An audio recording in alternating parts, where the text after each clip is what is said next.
Eutanásia. Tantos anos vendo isso que é difícil se acostumar. É uma situação difícil de se acostumar. No dia a dia, você vai atendendo os teus pacientes, eventualmente acontece algumas situações que são situações limites. São situações que clinicamente você avalia o quadro e chega à conclusão de que não vai ter melhora. Por mais que se faça, existem situações relacionadas a algumas doenças, tipo o câncer, que é bastante comum isso acontecer, e que realmente você fica entre a cruz e a espada. O que fazer? Porque veja bem, às vezes existem sim, hoje a oncologia veterinária, no caso de câncer, a oncologia está bastante evoluída, né? Existem tratamentos para uma quantidade bastante grande de problemas, de situações limites que os animais podem chegar. Mas,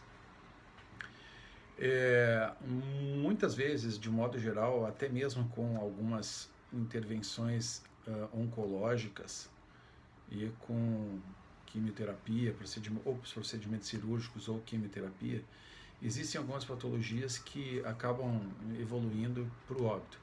Não só essas, tá? Tem outras patologias também, por exemplo, relacionadas em relação aos gatos, né? Tipo FIV, FeLV, acabam levando os animais ao óbito. Insuficiências cardíacas congestivas graves, problemas ósseos e articulares graves, né? Osteopatias graves, e que levam a processos dolorosos muito severos, né? Então é de se avaliar muitas vezes na situação que o animal está apresentando, efetivamente o custo-benefício na questão de sofrimento do animal. Então é lógico que a eutanásia é uma coisa que é utilizada somente em último caso, né? Quando você vê que todas as ações clínicas e os protocolos médicos chegam a um ponto que eles vão se esvaindo em si próprios, né? E consegue-se, às vezes, uma sobrevida de um tempo a mais, semanas ou alguns meses, mas uma sobrevida, às vezes, bastante sofrida e com muita dor. Então, nessas condições, a gente tem que avaliar muito bem. Antes de você optar por uma situação dessas, responsabilidade do veterinário responsável por aquele animal fazer uma avaliação muito criteriosa, né? De que efetivamente não há mais o que fazer de maneira concreta e que possa trazer um mínimo de qualidade de vida para esse animal e que ele consiga levar uma vida digna, né?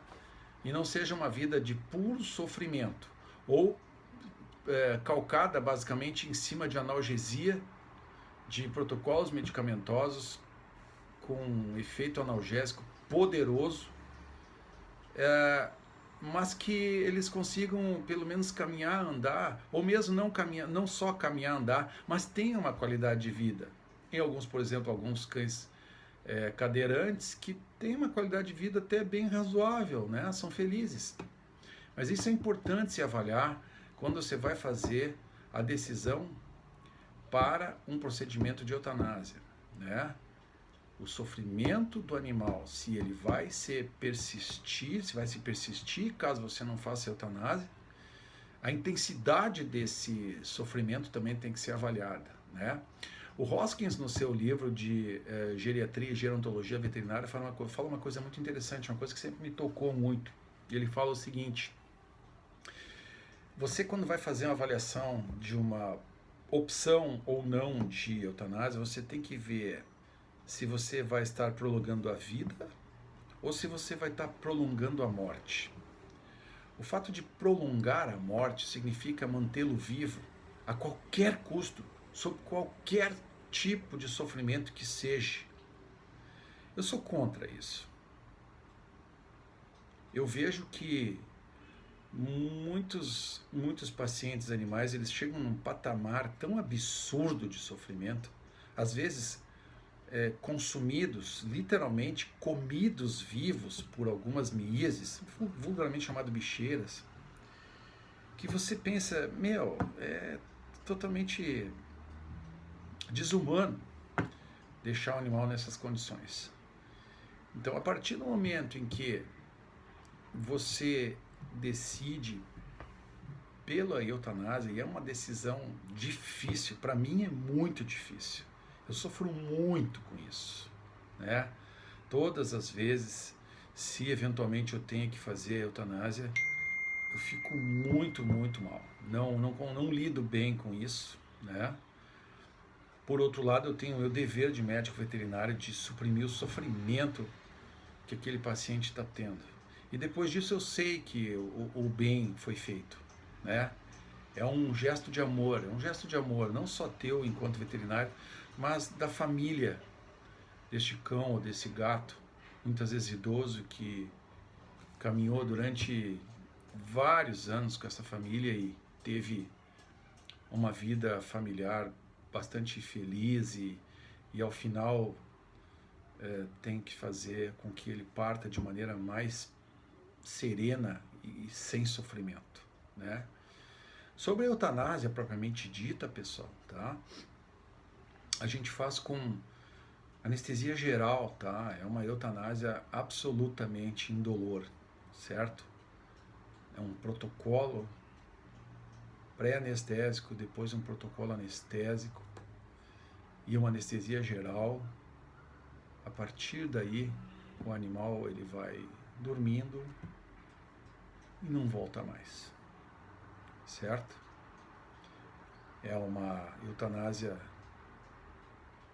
humana, onde você leva em conta tudo aquilo que você precisa fazer em questões de analgesia e de um óbito absolutamente sem sofrimento, tá? Então, pessoal, sim, é importante a gente, eu sei que é um assunto pesado, é um assunto que ninguém gosta de lidar, mas é importante a gente falar sobre isso, principalmente em animais, os idosos, tá? Os idosos, exclusivamente quando há necessidade premente clínica, premente de que você, com a eutanásia, você vai suprimir um sofrimento que não haveria como suprimir de outra maneira. Somente aí, por uma questão humanitária, se faz esse ser que eu respeito muito dormir e se libertar desse sofrimento, tá bom? Um abraço a todos.